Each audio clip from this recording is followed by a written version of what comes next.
High value individual nakuhaan og kapin sa tunga sa milyon ka pesos nga balor sa illegal drugs sa operasyon sa Mandawi City Police. Anong report ni Nico Serino.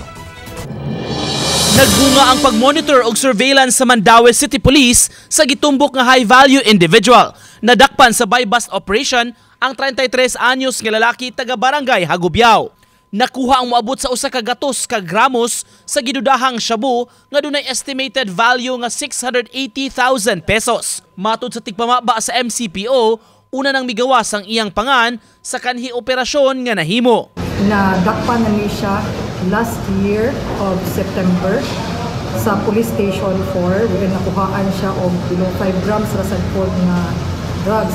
And after sa iyang pagkadakop na ni-avail siya o plea bargain and ni-kuan og probation. Gipaladman karon sa pakisusi sa PNP ang mga giingong contacts usab niini. Giingong makadispose ang mga suspect ug moabot sa 300 grams sa drogas matag simana. Sa monitoring, ang iyahang kasagaran yun nga gibagsakan sa iyahang supply is dili na sa pagbihaton sa Mandawi. Maybe na atay mga other areas but more on sa Mandawi ang iyahang gibagsakan. Nico Sereno, Balitang Bisdak.